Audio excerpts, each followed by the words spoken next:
and welcome again, Yoni Health Tech. We have Sharon Niv with us today. And Sharon, tell me about you and your journey through mental health and AI. Yeah, absolutely. Um, are you asking about my personal journey or my journey with Joyous, which I wanted What's to up? It can tell your be listeners? personal or career. Can be both. Wonderful. No, I can hear you Okay, fine. we're good. Um, Great. So, my personal journey with mental health has, been a complicated one, as many of ours has been. Um, I definitely have a long ancestral lineage of a lot of trauma. I have three grandparents who are Holocaust survivors, and that is very much a present reality in me as a third generation um, uh, descendant of these wonderful people. So there's been a high degree of anxiety within me almost throughout the entire course of my life. As far as medicines, psychoactive medicines have been supportive to me over the course of my life, I have found that ketamine, which is the medicine that I'll be talking about today, has been probably the most supportive.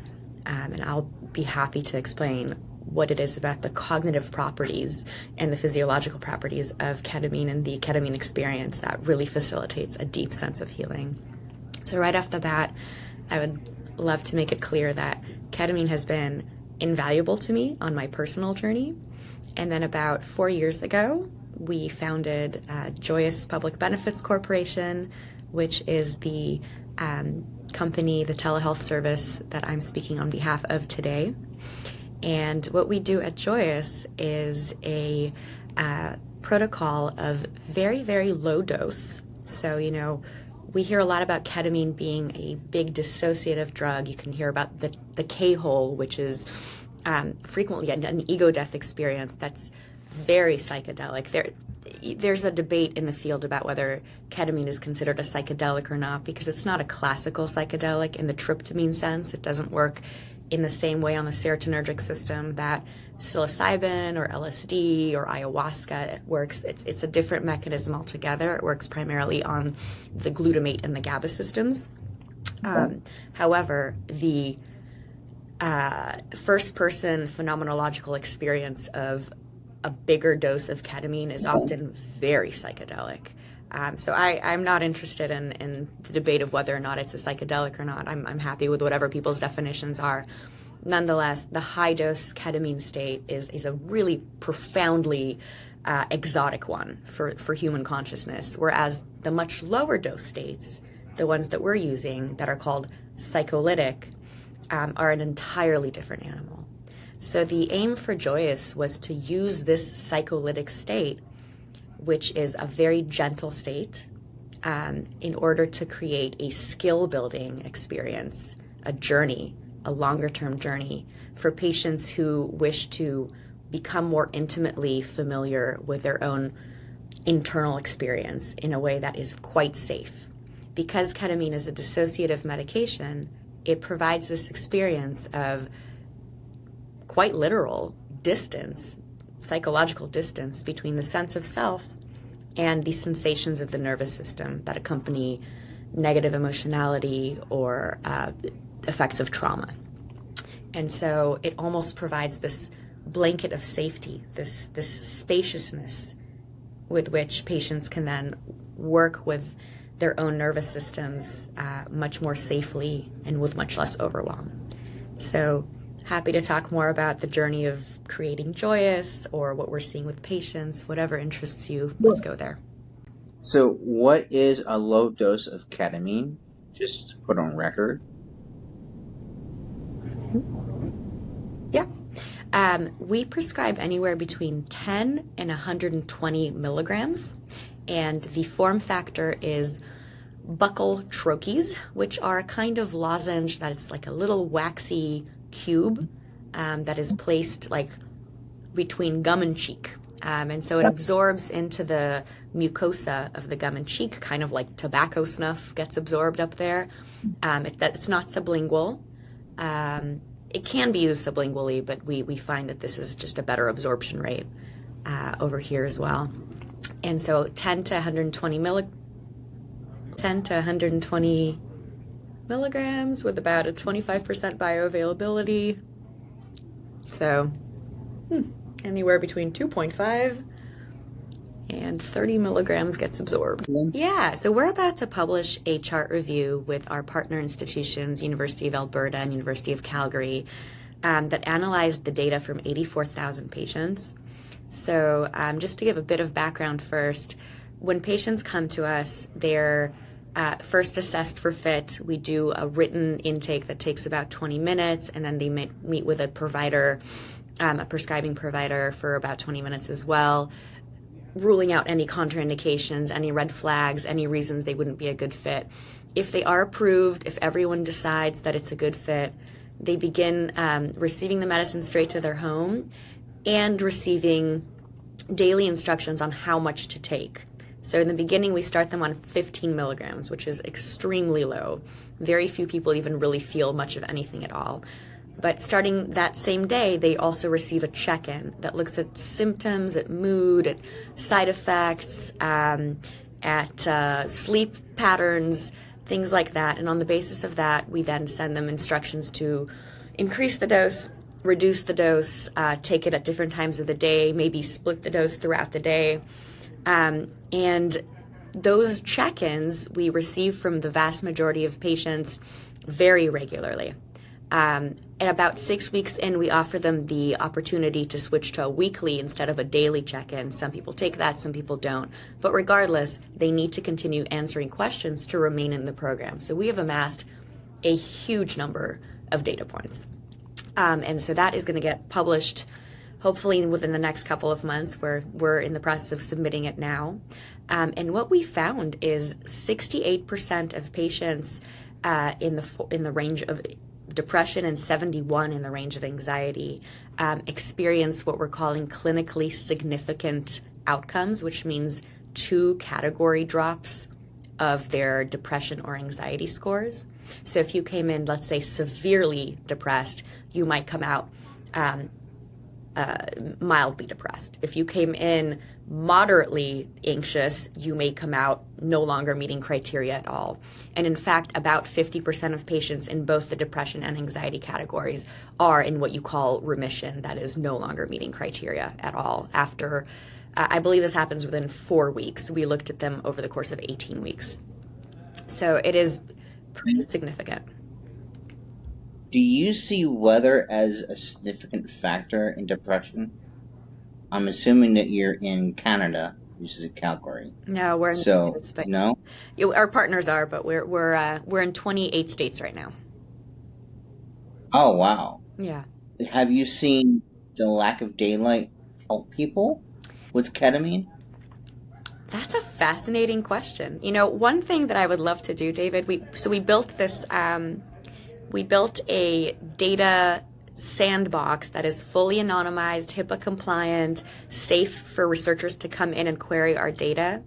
One thing I would love to do is make this data available to people who write a proposal.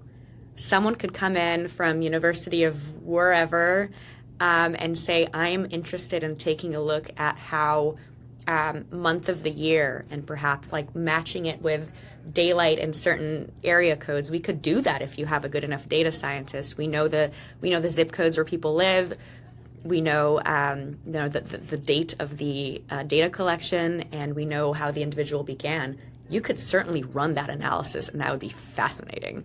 I don't have the data skills personally to have looked at that, but one thing I'm very excited about is democratizing this data set. This is the biggest data set of all time around psychoactive medication. Again, I don't want to argue if it's psychedelic or not, but ketamine is certainly a psychoactive medication. Yeah. What about bipolar people? So How do you deal with yeah, there's a lot of interesting contradictory research on bipolar with ketamine specifically.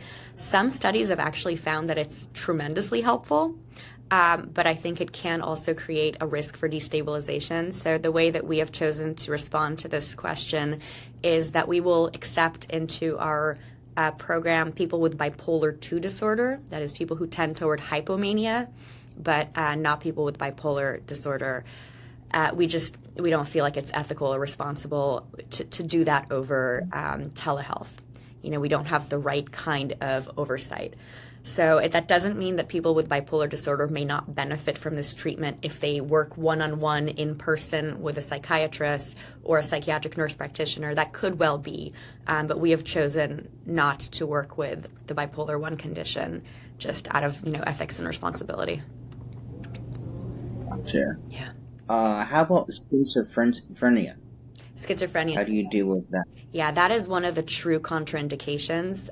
If someone has a history of psychosis, it's just not a good idea. So that's a hard no for us. There are a couple of hard no's. I mean, certainly current addiction, not a good idea. Past ketamine addiction, not a good idea. History of mania, no. Active suicidality, we like to see people stabilized first, even though ketamine is one of the most potent agents for anti-suicidality, but we would like to see them stabilized first before we take them into the program, just to make sure that there's oversight on the ground. If it's really high acuity, you want to just have a network surrounding this individual first, and telehealth is not high touch enough.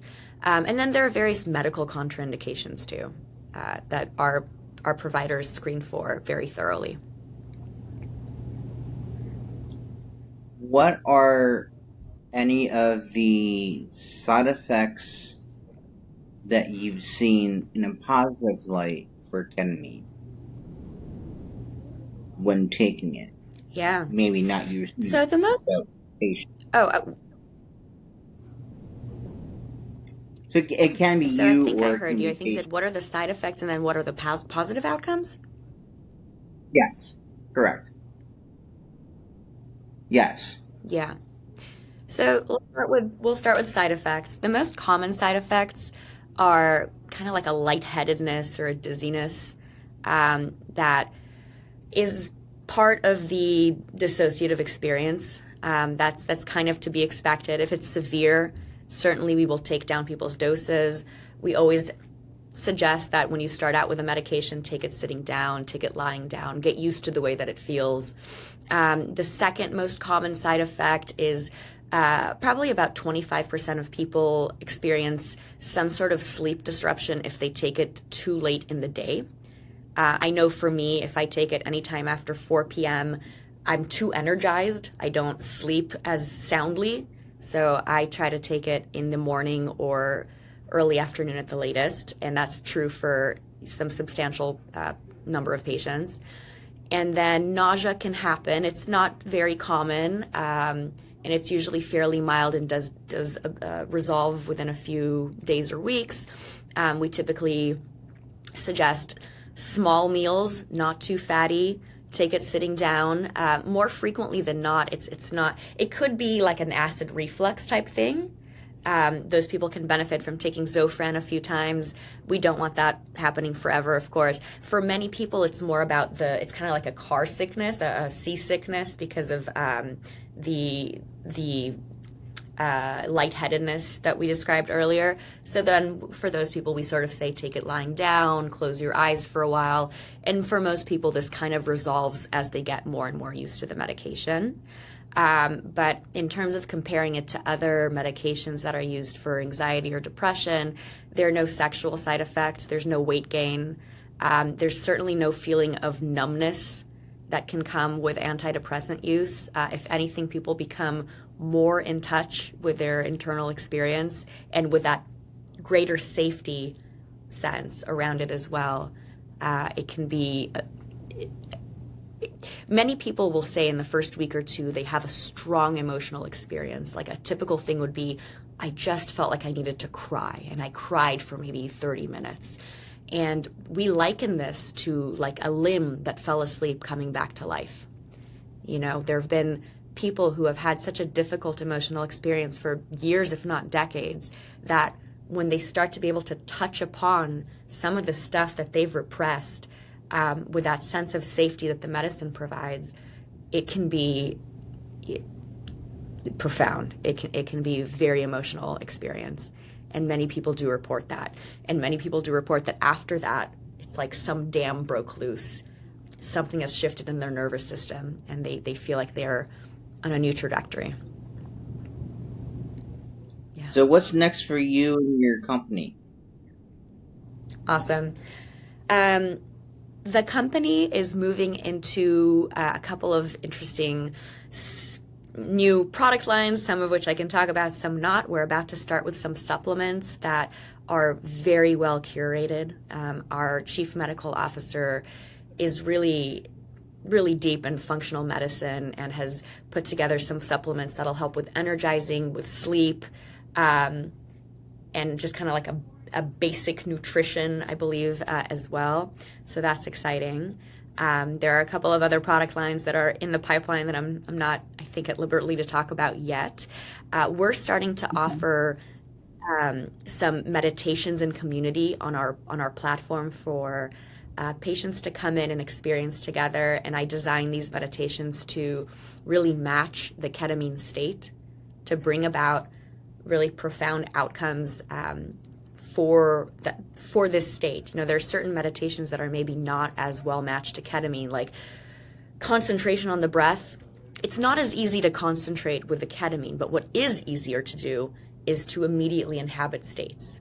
People who may have a running narrative in their mind that makes it more difficult to, say, drop into a sense of care, a sense of awareness, a sense of release and letting go. Suddenly that internal monologue is quieter with a medicine, and they find that they have an easier time inhabiting these states of release, of acceptance, of connecting to a sense of deeper care. And these states can be really therapeutic if they're integrated into one's life as well. And so that's always something that we're kind of pushing for, is don't let this learning get stuck in state-dependent memory. Don't let this only be a process of you becoming more and more wonderful while you're taking ketamine. That's not what this is about. This is about taking the learnings from this time with the medicine and incorporating them into your default state. So I'm doing a lot of live meditations. We have a bunch of new courses coming out on healthy relationship with substances, on healthy embodiment. I'm going to write one about parts work. Nonviolent communication has been requested. We're going to try to do that as well. And then on top of that, we're really working with AI to personalize the experience of the patient even more deeply. We are building various pathways that we're learning about the patient and their experience through the things that they report to us, through the things that they report to our care team or their providers. And we're synthesizing all of this to have a more holistic understanding of who the patient is. Another thing I haven't mentioned at all is that we have just launched a therapist collaboration program. And it's the first of its kind, because there are several therapist collaboration programs for working with the higher doses of ketamine. The journey doses, the ones where you lie down with your eyes closed, there's music, and you're letting your unconscious mind take you to wherever it wants to take you, as well as the medicine. And none of us are anti that experience. We think it can be a really profound one. But these doses in therapy are a totally different animal. The patient is sitting upright, their eyes are open, they know where they are, who they are, what they're doing. It's just that they're there with a sense of safety, and they're able to touch upon the emotions, the traumas that can be too much to go to without the medicine. So what we're learning from the therapist is just breakthrough after breakthrough. Suddenly, this patient who was too scared to talk about the experience they had in their adolescence around certain forms of sexual abuse, they can go there now. They can go there, and we're seeing the outcomes of how they're showing up in their relationships in a different way, in a more empowered way, in a more self-assured way, now that they're able to process this with so much more ease. So the way that the psycholytic ketamine therapy state works is very similar to other depth approaches, things like EMDR that kind of get you in a state of almost trance that makes it easier to touch upon the most painful stuff. So this therapist collaboration program is free to the therapists. We're not looking to charge money from them. We just want them to learn how to use these doses in a way that'll really, really up level the way that they're working with their patients. And we're very excited to be hearing from the therapist that it's going well. Yeah, that's good stuff for What the is your company. quote? What is your favorite quote? Oh, I'm so sorry. So, what's your favorite quote of the day? Um, my favorite quote of the day. What a great question. Joy is a matriarch of a family of emotions, and she won't come into a house where her children aren't welcome. That's great. And how can people reach you? They can reach me at sharonniv.substack.com. They can reach me on LinkedIn if they'd like, or they can come to joyous.team and learn more about Okay, this program that's fairly one of a kind. that's great. I would love to have you back on. Would you love to come back on with the unit health tech? That'd be great. We'll talk as things progress. All right. That'd be so wonderful. It's been a joy. Thank you. I have a great day. Thank you, Sharon. Appreciate Have it. a